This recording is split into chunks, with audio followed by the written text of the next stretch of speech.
প্রিয় বারুয়াখালীবাসী, এবার বলেন আপনারা কেমন আছেন সবাই? দুপুরের লাঞ্চ হয়েছে? এই যে তরুণ শ্রোতারা, জেনজি অফ নবাবগঞ্জ, একটা সময় ছিল 50 ঊর্ধ্ব 60 ঊর্ধ্ব মুরব্বী বাবাজিরা মাহফিলে আসতেন, ওনারা এখনো আসেন, কিন্তু এখন 90% শ্রোতা হচ্ছে Gen Z, the young generation, the future heroes and icon of Bangladesh. তোমাদের হাতেই বাংলাদেশ নিরাপদ। আমরা দেখেছি যত জুলুম, যত ফ্যাসিবাদ, যত অন্যায়, যত অত্যাচার, সব কিছুকে তোমরা দুমড়ে মুচড়ে সত্যের পয়গামকে 56,000 বাংলাদেশের প্রতিটি ইঞ্চি মাটিতে ছড়িয়ে দিয়েছো তোমরা। তোমাদের হাতেই নিরাপদ এদেশের লাল সবুজের পতাকা। এজন্য তোমাদের কাঁধে অনেক দায়িত্ব, আবেগ আর বিবেকের সমন্বয় আমাদেরকে সামনে আগাতে হবে, বাংলাদেশকে রিবিল্ড করতে হবে। লেটস রিবিল্ড আওয়ার নেশন, ঠিক কিনা বলেন? এজন্য পরিশ্রমী হইতে হবে, ক্যারিয়ার গঠন করতে হবে, দেশের জন্য কাজ করতে হবে। পরিশ্রমে লজ্জা নেই, লজ্জা অলসতায়, ঠিক কিনা? পরিশ্রম করলে যে গা থেকে ঘাম ঝরে, এখানে যে লোনা পানি ঝরে, এই লোনা পানিতে জন্মায় সফলতার বীজ। আমার বারুয়াখালীর যুবক শ্রেণী, যুবক ভাইরা, পরিশ্রমী হইতে হবে, ফ্যামিলির জন্য, নিজের জন্য, দেশের জন্য আমাদের কাজ করতে হবে। রাজি আছি তো সবাই? আল্লাহ সবাইকে কবুল করুক, আমরা পড়ি আমিন। প্রিয় ভাইরা, আমাদের সময় খুব কম, কথা অনেক বেশি। অনেকে আপনারা দুপুরে খাবারও খেতে পারেননি, অনেকে গতকাল চলে আসছেন। গতকাল আসছেন কারা কারা দেখি? ইয়া সালাম। গতকাল যারা আসছে সব সামনের জায়গা প্যাক করে রাখছে একেবারে। মাশাআল্লাহ, মাশাআল্লাহ, আল্লাহ কবুল করো তুমি।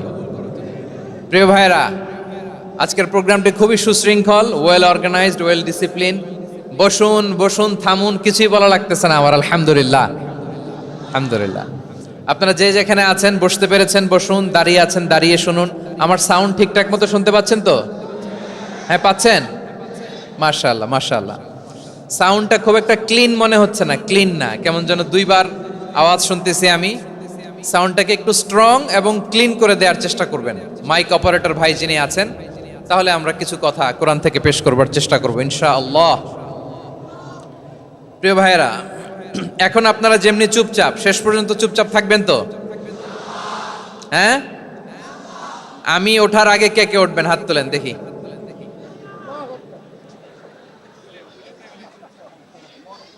আমি ওঠার আগে কেউ উঠবেন? সত্যি তো? মনে থাকবে? একসাথে আমরা বিদায় নিব, আওয়াজ করে পড়ুন ইনশাআল্লাহ। সম্মানিত সুধী, মাইক অপারেটর ভাইকে আমার কথা শুনতে পাইছেন? যদি শুনতে পেয়ে থাকেন মেহেরবানি করে সাউন্ডটা একটু স্ট্রং করতে হবে, স্ট্রং মজবুত করতে হবে এবং ক্লিন করতে হবে। মেহেরবানি করে আপনি একটু ট্রাই করেন, আমরা আগাচ্ছি। সম্মানিত সুধী, আজকে আমি আমার খুতবার শুরুতে সূরা হাশরের শেষ 3 আয়াত তেলাওয়াত করেছি। মুখস্থ আছে না সবার? বাংলাদেশে ফজরের নামাজে প্রত্যেক মসজিদে যখন তাসবিহ পড়ে ইমাম সাহেব এটা তালিম দেয় না, তালকিন দেয় না? প্রিয় বারোয়াখালীবাসী, মুখস্থ আছে না সবার? জি ইনশাআল্লাহ। আজকে সূরাতুল হাশরের এই শেষ 3 আয়াতের তাফসীর আপনাদের সামনে উপস্থাপন করার চেষ্টা করব ইনশাআল্লাহ। কোরআনের অনেক জায়গায় আল্লাহ তাআলা নিজের পরিচয় দিয়েছেন। নিজের পরিচয় তিনি বিভিন্ন আয়াতে বিভিন্ন সূরায় পেশ করেছেন। 3টি জায়গায় খুব এক্সক্লুসিভলি আল্লাহ তাআলা নিজের পরিচয় দিয়েছেন। এক হচ্ছে সূরা বাকারার 255 নম্বর আয়াতে, মানে আয়াতুল কুরসি। এর মধ্যে 9টা বাক্য আছে, 9টা বাক্য মিলে একটা আয়াত। এই আয়াতে আল্লাহ তাআলা খুব চমৎকার ভঙ্গিমায়, চমৎকার ভাষা শৈলী ব্যবহার করে, খুব উচ্চাঙ্গের আরবি সাহিত্য দিয়ে একটি আয়াত নাজিল করেছেন। এই আয়াতটার নাম হচ্ছে আয়াতুল কুরসি। বিশ্বনবী বলেন, মান কারা আয়াতুল কুরসি দুবুরা কুল্লি সালাতিন মাকতুবাতিন লাম ইয়ামনাহু মিন দুখুলিল জান্নাতি ইল্লাল মাউত। প্রত্যেক ফরজ নামাজের পরে যে আয়াতুল কুরসি পড়বে তার জান্নাতে যাওয়ার ক্ষেত্রে আর কোনো বাধা থাকে না, একটা জিনিস ছাড়া, সেটা হচ্ছে মৃত্যু, মরণ। লোকটা মরে না তাই জান্নাতে যায় না, মরলেই জান্নাতি। এই আয়াতুল কুরসির এই আয়াতে আল্লাহ তাআলা খুব স্পষ্টভাবে নিজের পরিচয় তুলে ধরেছেন। আবার সূরাতুল ইখলাসের ভেতরে আল্লাহ তাআলা খুব চমৎকার ভঙ্গিমায় তিনি নিজের পরিচয় তুলে ধরেছেন। অনুরূপভাবে সূরা হাশরের শেষ 3 আয়াতেও আল্লাহ তাআলা খুব চমৎকার ভাবে নিজের পরিচয় তুলে ধরেছেন। আওয়াজ করে পড়ুন সুবহানাল্লাহ। আমরা সূরা হাশরের শেষ 3 আয়াতের তাফসীর আজকে আমরা শুনব। আসুন আমরা আমাদের রবকে চিনে নেই। আজকের আলোচনার টপিক হচ্ছে আসুন আমাদের রবকে চিনি। আসুন আমাদের, সবাই বলুন, আসুন আমাদের রবকে চিনি। আজকের আমার ঢাকা বিভাগের প্রোগ্রাম থেকে, এই নবাবগঞ্জ বারোয়াখালীর প্রোগ্রাম থেকে আমরা আমাদের রবকে চিনে যাব ইনশাআল্লাহ। বলেন সবাই। সূরা হাশরের শেষ 3 আয়াতের একটা বিশেষ ফজিলত আছে, এটা আপনারা পড়বেন। কি ফজিলত? বিষ্ণু সাল্লাল্লাহু আলাইহি ওয়াসাল্লাম বলেন, মান ক্বালা হিনা ইউসবিহু সালাসা মাররাতিন আউযু বিল্লাহিস সামিউল আলিম মিনাশ শাইতানির রাজীম সুম্মা ক্বারাআ সালাসা আয়াতিন মিন আখিরি সূরাতিল হাশরি ওয়াক্কালাল্লাহু বিহি ৭০,০০০ মালাকিন ইউসাল্লুনা আলাইহি ওয়া ইন মাতা ফি যালিকাল ইয়াউমি মাতা শাহীদান। বিশ্বনবী মুহাম্মদুর রাসূলুল্লাহ সাল্লাল্লাহু আলাইহি ওয়াসাল্লাম ইরশাদ করেন, যে ব্যক্তি সকাল বেলা 3 বার তেলাওয়াত করবে আউযু বিল্লাহিস সামিউল আলিম মিনাশ শাইতানির রাজীম, এরপরে সূরা হাশরের শেষ 3টি আয়াত তেলাওয়াত করবে, রব্বুল আলামিন ওই ব্যক্তির জন্য ৭০,০০০ ফেরেশতা নিয়োগ দিবেন যারা সারা দিন ওই লোকের জন্য মাগফিরাতের দোয়া করবে। শুধু এখানেই শেষ নয়, বিশ্বনবী ফরমান, ওয়া ইন মাতা ফি যালিকাল ইয়াউমি মাতা শাহীদান, ওই দিন যদি ওই ব্যক্তিটা ইন্তেকাল করে সে শহীদ হয়ে কিয়ামতের দিন আল্লাহর সামনে দাঁড়াবে। সকালবেলা যদি পড়েন 3 বার আউযু বিল্লাহিস সামিউল আলিম মিনাশ শাইতানির রাজীম 3 বার পড়ে সূরা হাশরের শেষ 3 আয়াত যদি তেলাওয়াত করেন, তাহলে আপনার জন্য আল্লাহ তাআলা ৭০,০০০ ফেরেশতা নিয়োগ করবে। সারা দিন তারা আপনার জন্য মাগফিরাতের দোয়া করবে। আর ওই দিন ইন্তেকাল করলে আল্লাহ তাআলা শহীদ হিসেবে আপনাকে কিয়ামতের দিন দাঁড় করাবে। সুবহানাল্লাহ। এত আস্তে। আবার সন্ধ্যাবেলায় যদি পড়েন, সারা রাতের জন্য ৭০,০০০ ফেরেশতা মাগফিরাতের দোয়া করবে। ওই রাতে মারা গেলে শাহাদাতের মৃত্যু নসিব হয়ে যাবে। এজন্য এই দোয়াটা পড়ার দরকার আছে না নাই? আযকারুস সাবাহি ওয়াল মাসা, সকাল সন্ধ্যার যে জিকির, এই জিকিরের অন্তর্ভুক্ত করে নেবেন এই ওয়াজিফাটা। যে হাদিসটা বর্ণনা করলাম সুনানে তিরমিজির হাদিস, যদিও হাদিসটা সনদের দিক থেকে দাঈফ, কিন্তু মুহাদ্দিসিনে একরাম বলেছেন যেহেতু এটা ফাজাইলুল আমালের হাদিস, এটা পড়ার ক্ষেত্রে কোনো নিষেধাজ্ঞা নাই, এটা পড়া যাবে। তো সকাল সন্ধ্যা যদি সুযোগ হয় এই ওয়াজিফাটা যেন আমরা পড়ি। এই 3টি আয়াতের ভেতরে আল্লাহ তাআলা তার 14টি গুণবাচক নাম উল্লেখ করে দিয়েছেন। কয়টি? আওয়াজ করে বলেন তো, যারা শুনতে পেয়েছেন বলেন। এই 3টি আয়াতের মধ্যে আল্লাহর কয়টি সুন্দর সুন্দর গুণবাচক নাম আছে বলেন তো? কয়টি? সবাই বলেন কয়টি? 14টি গুণবাচক নাম, চমৎকার চমৎকার নাম। যে নামগুলো যদি আমরা আজকে পড়ি, শুনি, জানি, আল্লাহ তাআলা সম্পর্কে ব্যাপক ধারণা, ইনডেপথ, আমার রব সম্পর্কে ইনডেপথ নলেজ নিয়ে আজকে আমরা ফিরতে পারবো ইনশাআল্লাহ। বলেন সবাই। আসুন আমরা আল্লাহ তাআলার এই চমৎকার চমৎকার 14টি নামের ব্যাখ্যা বিশ্লেষণ আজকের এই তাফসীর ময়দান থেকে জানি। প্রিয় ভাইয়েরা, আল্লাহর অনেক সুন্দর সুন্দর নাম আছে। আমাদের উচিত এই নামগুলো দিয়ে আল্লাহকে ডাকা। ভাই, তোমরা যদি ড্রোন একেবারে আমার মাথার সামনে নিয়ে আসো তাইলে হবে? একটা নিরাপদ দূরত্বে রাখতে হবে, এই ড্রোনের সাউন্ড যেন আমি না পাই। সেফ জোনে থাকতে হবে, দূরে থাকো। সম্মানিত ভাইয়েরা, আল্লাহ তাআলার চমৎকার চমৎকার অনেক নাম আছে যেগুলো আল্লাহ তাআলা কোরআনে উল্লেখ করেছেন। আল্লাহর আসল নাম হচ্ছে আল্লাহ। আসল নাম কি? সবাই বলুন, আসল নাম কি? কি মাঝখানে কি সমস্যা? এই ভাই যদি না দাঁড়ায়, ওই যে মহিলা প্যান্ডেলের বোনরা তো দেখবে না। ভাই আপনি একটু বসেন, মাঝে মাঝে একটু দাঁড়াবেন। ঠিক আছে, ঠিক আছে, হ্যাঁ হয়েছে। আল্লাহ তাআলার আসল নাম হচ্ছে আল্লাহ। আওয়াজ করে আল্লাহর একটা ডাক দেন, বলেন আল্লাহ। মন থেকে, হৃদয়ের গহীন থেকে, হৃদয় নিংড়ানো মনের সবটুকুন ভালোবাসাকে উজাড় করে দিয়ে আল্লাহর নামটা জপেন তো, পড়েন তো আল্লাহ। কেমন লাগে? ভালো লাগে? এর চেয়ে সুন্দর মধুমাখা নাম, জাদুমাখা নাম আর আছে? দু একজন বলছে নাই। আওয়াজ করে বলেন, এর চেয়ে সুন্দর নাম আর আছে? আল্লাহ নাম যতই জপি ততই মধুর লাগে, নামে এত জাদু থাকে কে জানি তো আগে। আল্লাহ নাম যতই জপি, ও নাম জপে প্রিয়তম, ও নামে জপে মজনু সম, ওই নামে পাপিয়া গাহে হৃদয়ে গোলাপে বাগে। আল্লাহ নাম যতই জপি। আল্লাহু আকবার। এত মধুর নাম আর দ্বিতীয়টা নাই। যতই জপি ততই ভাল লাগে, ঠিক কিনা বলেন? এজন্য রব্বুল আলামিন বলেন, ওয়ালিল্লাহিল আসমাউল হুসনা ফাদউহু বিহা ওয়া যারুল্লাযীনা ইউলহিদুনা ফি আসমাই সায়ুজজাউনা মা কানু ইয়ামালুন।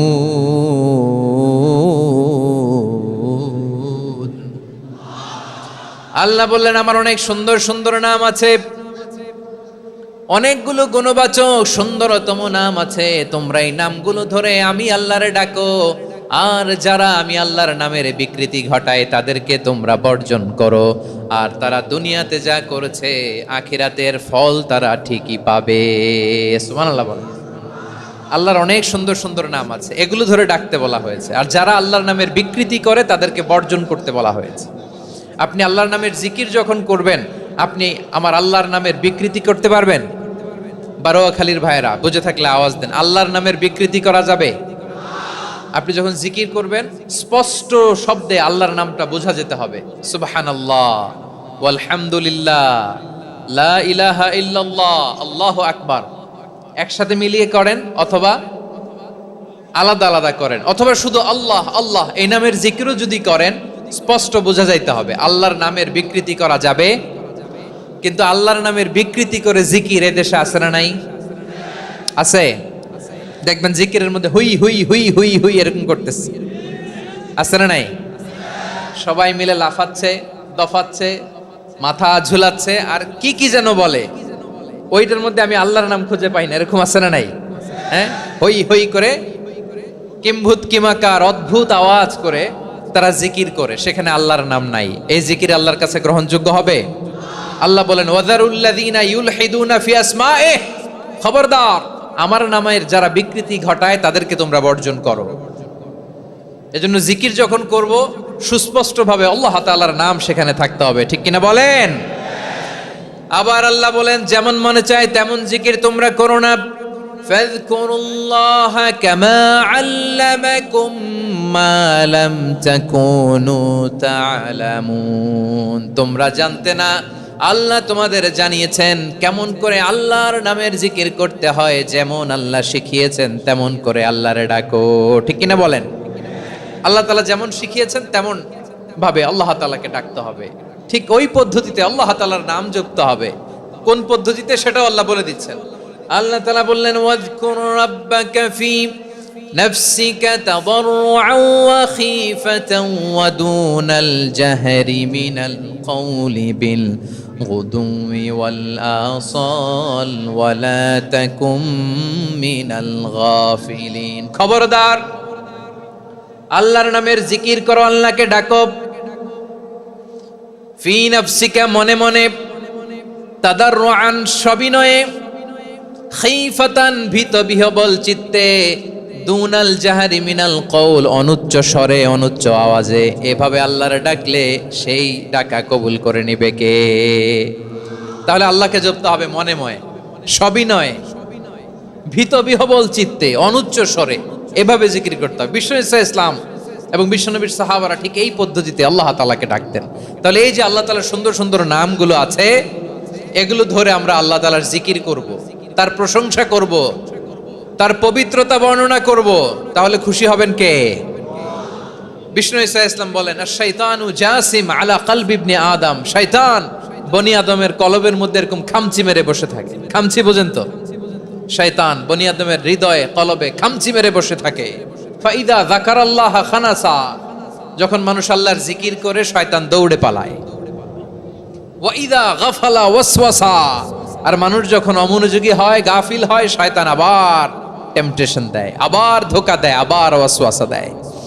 এজন্য বিশ্বনবী বলতেন লা ইয়াজালু লিসানুকা রাতবান মিন যিকরিল্লাহ, সব সময় প্রতি মুহূর্তে সর্বক্ষণে তোমার জিহ্বাটা আল্লাহর জিকির দিয়ে ভিজা রাখবা, আল্লাহর জিকির দিয়ে সিক্ত রাখবা, তাহলে কবুল করবে কে? সবাই পড়েন সুবহানাল্লাহ আলহামদুলিল্লাহ লা ইলাহা, সুবহানাল্লাহ আলহামদুলিল্লাহ লা ইলাহা ইল্লাল্লাহ, লা ইলাহা ইল্লাল্লাহু মুহাম্মাদুর রাসূলুল্লাহ সাল্লাল্লাহু আলাইহি ওয়াসাল্লাম। প্রিয় ভাইরা, আল্লাহ তাআলার অনেকগুলো নাম আছে। আল্লাহ তাআলার এই নামগুলো ধরে তার নাম আমাদের ডাকতে হবে, জপতে হবে। বিষ্ণু ঈসা ইসলাম বলেন ইন্না লিল্লাহি 99 ইসমান মিআতান ইল্লা ওয়াহিদা, আল্লাহর রয়েছে 99টা নাম, এক কম 100। এক কম, আমরা বাংলায় বলি না যে এক কম 100, মানে আসলে কয়টা? 99টা। বিশ্বনবী বলেন আল্লাহর 99টা নাম আছে, মিআতান ইল্লা ওয়াহিদা, এক কম 100। মান আহসাহা দাখালাল জান্নাহ, যে ব্যক্তি 99 নাম মুখস্থ করে তার সিনার ভেতরে রাখবে, আল্লাহ তাআলা তাকে জান্নাত দিয়ে ধন্য করে দেবে। এবার বলেন আল্লাহর নামগুলো জানার দরকার আছে না নাই? এই নামগুলো আমরা জপব, মুখস্থ করব। এই নামগুলো আগে আয়ত্ত করতে হবে। এই নামের যে অর্থ সেটা অনুধাবন করতে হবে। এই নামের যে দাবি সেটা মানতে হবে। সিবগাতাল্লাহ ওয়া মান আহসানু মিনাল্লাহি সিবগা ওয়া নাহনু লাহু আবিদুন, আল্লাহর রঙে রঙিন হইতে হবে। আমার আল্লাহ দয়ালু, আমরাও দয়ালু হতে হবে। আমার আল্লাহ সহনশীল, আমরাও সহনশীলতার চর্চা করতে হবে। আমার আল্লাহ মেহেরবান, আমরাও মেহেরবান হতে হবে। বিষ্ণু ঈসা ইসলাম আল্লাহর এই চমৎকার সুন্দরতম নামগুলো ধরে ধরে আল্লাহর কাছে চাইতেন। আপনি যখন দোয়া করবেন, আল্লাহর নামগুলো ধরে যদি দোয়া করেন, আল্লাহ ওই দোয়া ফিরায় দেয় না। সুবহানাল্লাহ বলেন। আপনি যদি দোয়ার মধ্যে বলেন ইয়া রহমান, সবাই বলেন ইয়া রহমান, ইয়া রহিম, ইয়া হাইয়্যু, ইয়া কাইয়ুম। আল্লাহর চমৎকার নামগুলো ধরে ধরে যদি আল্লাহর কাছে ফরিয়াদ করেন, আল্লাহর নামগুলো ডাকেন, আপনার দোয়া মুহূর্তেই কবুল করবে কে? বিষ্ণু ঈসা ইসলাম এভাবে আল্লাহর নামগুলো ধরে ধরে জিকির করতেন, আল্লাহর নাম জপতেন। তিনি বলতেন, আসআলুকা বিকুল্লি ইসমিন হুয়া লাক, আল্লাহ তোমার যত নাম আছে সব নামের ওসিলায় তোমার কাছে ফরিয়াদ করি, সব নামের ওসিলায়। আনজালতাহু ফি কিতাবিক, যে নাম তুমি তোমার কিতাবে নাজিল করেছো। আও আল্লামতাহু আহাদাম মিন খালকিক, অথবা তোমার কোন সৃষ্টিকে তোমার নাম তুমি জানিয়েছো।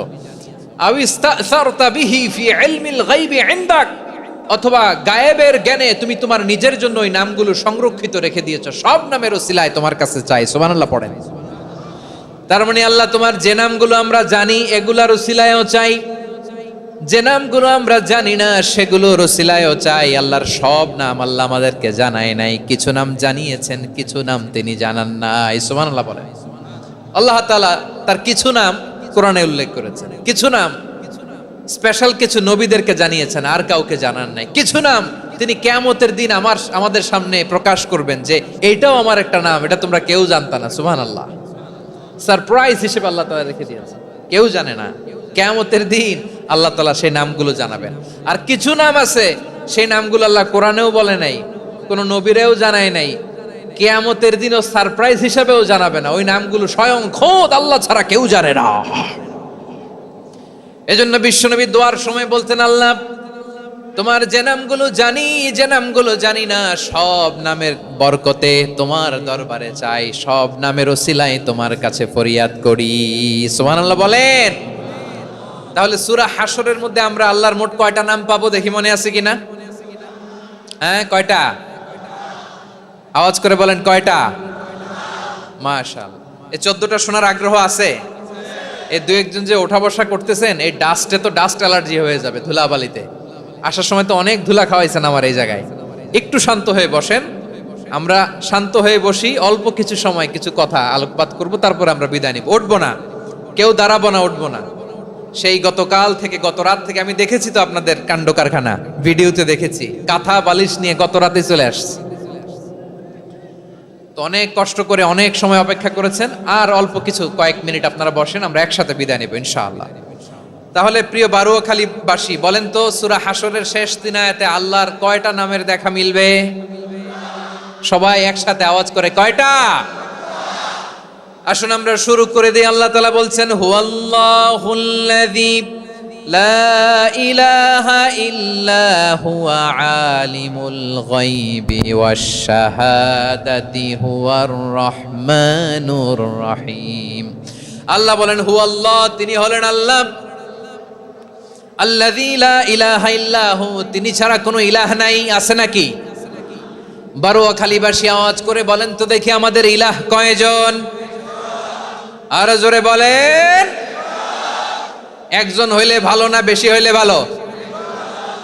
ওয়া ইলাহুকুম ইলাহু ওয়াহিদুন লা ইলাহা ইল্লা হুয়ার রহমানুর রহিম। আল্লাহ বলেন, তোমাদের ইলাহ হলো একজন, তিনি ছাড়া কোনো ইলাহ নেই, তিনি দয়াময়, তিনি মেহেরবান। ইলাহ যদি একজন না হয়ে দুইজন হতো, ঝামেলা আছে না নাই? লাউ কানা ফীহিমা আলিহাতুন ইল্লাল্লাহু লাফাসাদাতা, আকাশ এবং জমিনের মধ্যে ইলাহ একজন না হয়ে যদি মাত্র দুইজন হতো, আকাশ জমিন ভেঙে খান খান হয়ে যেত। ঠিক কিনা বলেন?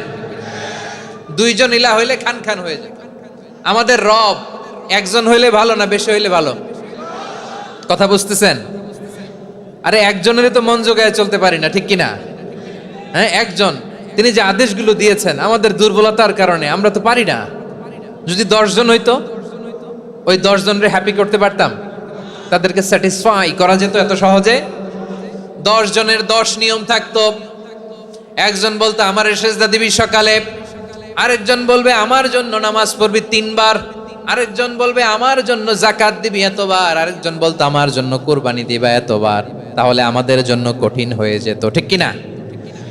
যদি ইলাহ একজন না হয়ে একাধিক হতো, একজন বলতো না আমি মহাবিশ্ব এভাবে চালাবো, আরেকজন বলতো না আমার মন চায় এভাবে, আমি এভাবে চালাবো। একজন বলতো সূর্য আমি পূর্ব দিকে উঠাবো, আরেকজন বলতো না আমি দক্ষিণ দিকে উঠাবো, আরেকজন বলবে না আমি উত্তর দিকে উঠাবো। এরকম আছে না নাই? ঝামেলা লেগে যেত। এজন্য বেশি রব হইলে আমাদের জন্য ঝামেলা, খোদা বেশি হইলে আমাদের লস। একজন হওয়াতে আমরা বেঁচে গেছি। বারুয়াখালীবাসী আওয়াজ করে না, কথা বলে না। রব খোদা একজন হওয়াতে আমাদের সুবিধা হয়েছে না? এজন্য আল্লাহ বলেন লা ইলাহা ইল্লাহু, তিনি ছাড়া তোমাদের কোনো ইলাহ নাই, তিনি একজন। লা ইলাহা ইল্লাহু আলিমুল গায়বি ওয়াশ শাহাদা, তিনি প্রকাশ্যেরও মালিক অপ্রকাশ্যেরও মালিক। তিনি যেটা ওপেন এটাও জানেন, যেটা গোপন সিক্রেট ওইটাও জানেন। আলিমুল গায়বি ওয়াশ শাহাদা, তিনি গায়েবের মালিক, গায়েবের জ্ঞানী, যেটা দেখা যায় না, অদৃশ্য, জানা নাই, এটাও তিনি জানেন। এগুলো জানতে তার কোনো মাধ্যমের প্রয়োজন হয় না।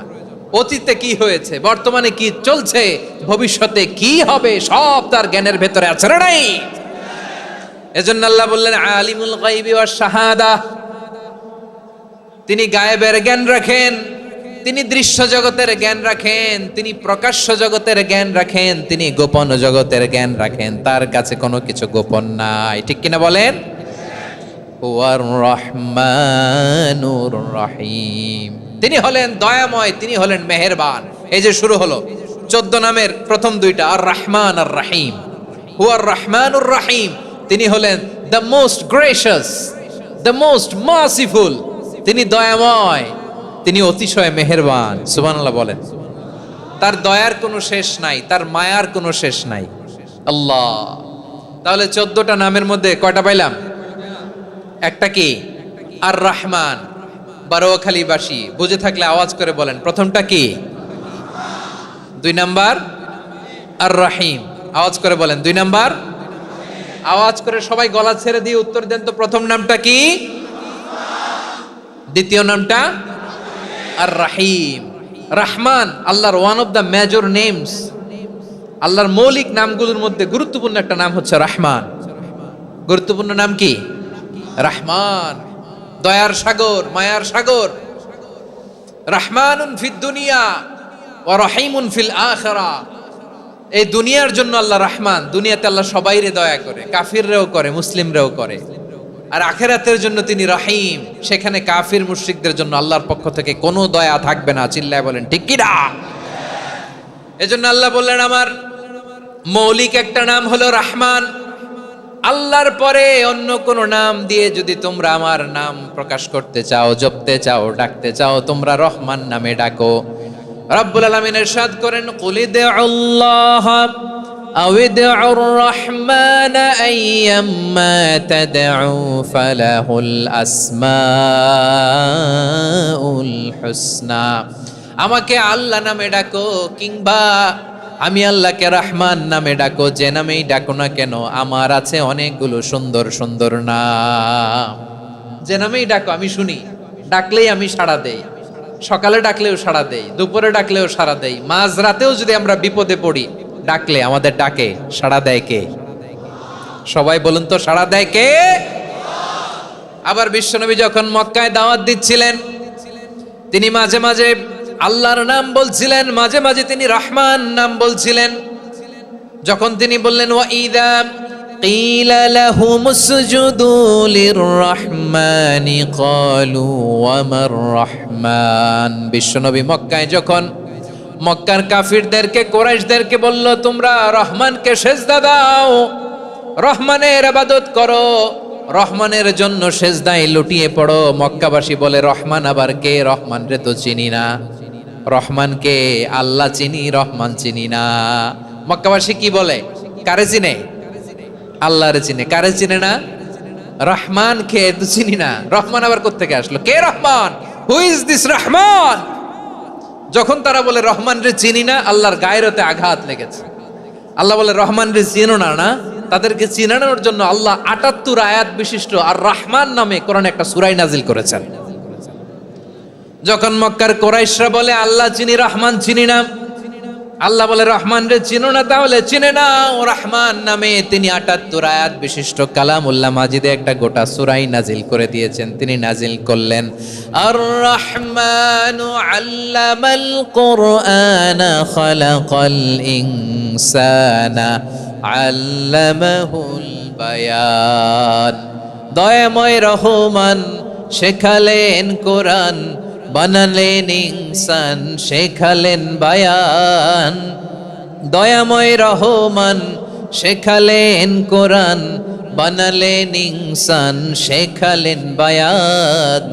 দয়াময় রহমান শেখালেন কোরআন, বানালেন ইনসান শেখালেন বায়ান। পড়েন আল্লাহু আকবার। আল্লাহ বলে রহমান কারে বলে চেনো না, শুনে নাও। ৭৮ আয়াত বিশিষ্ট গোটা একটা সূরাই নাজিল করে দিলাম, সূরাতু আর রহমান। আর রহমান তিনি দয়ালু, আল্লামাল কোরআন তিনি মানুষকে কোরআন শিখিয়েছেন, খালাকাল ইনসান মানুষ বানিয়েছেন, আল্লামাহুল বায়ান মানুষকে কথা বলা